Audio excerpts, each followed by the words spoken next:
Hello guys, once again it's Matt and today we have another video. Thank you all the members, all the patrons, make sure to subscribe and let's hop in. So yeah, kind of an old subject actually that we're going to talk about today guys. Basically ECM. So yeah, back in December, we actually had the J37D found in the files, if you remember, before it was actually introduced. Even in the dev server, right? And with that, it came a little weird thing that not a lot of people talked about it, and even I kind of missed, even doing a lot of videos on it. So I don't know, but I might have just mentioned it, but I don't remember. I don't think I did. And yeah, basically they found an ECM pod in the files for the vegan. I don't know if this ECM pod had any type of flares or chaff, just like the SPS 141 in some of the MIGs that we have in game, but still, it seems like it is one of those Ericsson jammers that the Swedish actually used in the vegan, right?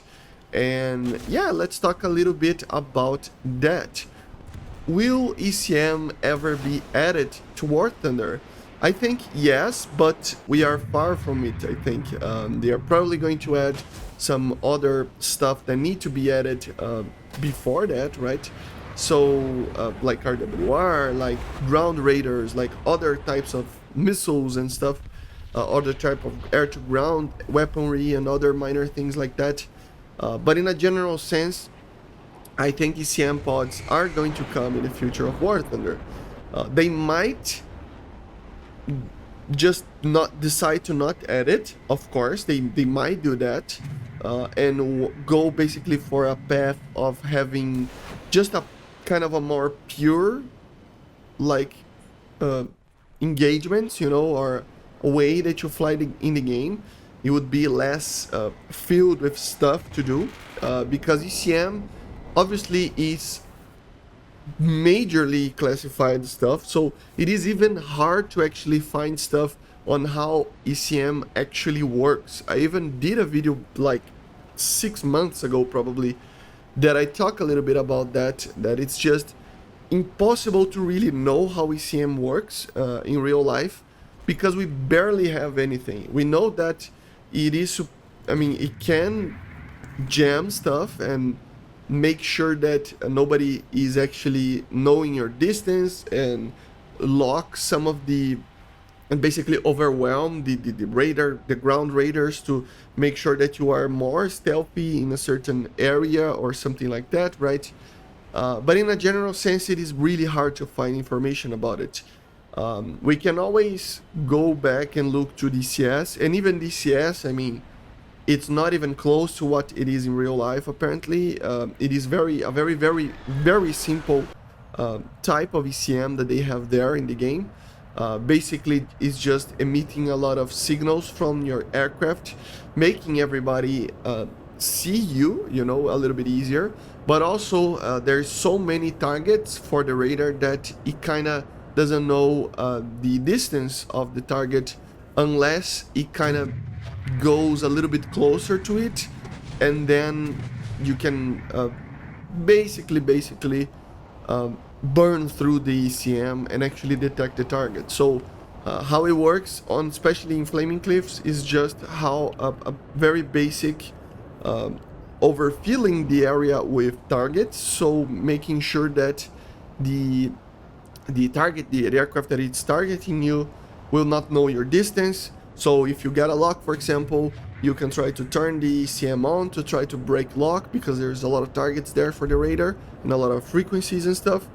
And together with that, making sure that you are kind of stealthy, because they already know that you are there, right? Because they were trying to lock you. So turning on the ECM would make a little bit harder for them to actually lock on you, you know. So it is reactive manner to actually use ECM, you know. If you actually turn it on before that, people will see you from further away, and it's not a very good strategy. But that depends on server, depends on situation. I even tested with an AI F4, for example. against the MiG-21 using the SPS-141 jammer pod that we have in War Thunder as a flare pod for the MiG-21B Saul and the SMT and the MF. And it basically meant that there was so many quote-unquote targets for the radar, so much radiation coming up, that it's basically working like an IRCM, basically an IRCM from a helicopter, right? So basically creating a very large IR, globe, together with your aircraft and making it the missile less precise. It would kind of work like that, right? It would create kind of a bubble of a lot of jamming of a lot of signals and make the missile kind of not be as precise, and then you would miss the target for a close range shot. So yeah, it's weird the way it works, but I think it would make it a lot of these aircraft would be very, very OP with this if they actually add it like that. It would make it so that, for example, the MiG-21 would be almost invulnerable to something like an AIM-7E, right, or older missiles like that. And I don't know, it just feels weird. With more powerful radars, especially with the pulse Dopplers from the late 70s and 80s, it would be a lot easier to go and burn through the ECM. But still, it's a lot of things to code, and it's a complex subject, and I don't think we will ever see it, at least for a very long time, at least for like the next 3 years, I think. I might be completely wrong, but I really think that we will not see something like that in the game for a while. Maybe the only addition that I can think that it's kind of realistic to consider would be aircraft like the A-10, for example. If you add the A-10C, for example, we will need a higher BR than 10.3, right? So let's say, for example, it is 11.0, 11.3 or something like that. It would be facing a lot of more modern aircraft, a lot of 4th gens and stuff on a normal battle, air battle.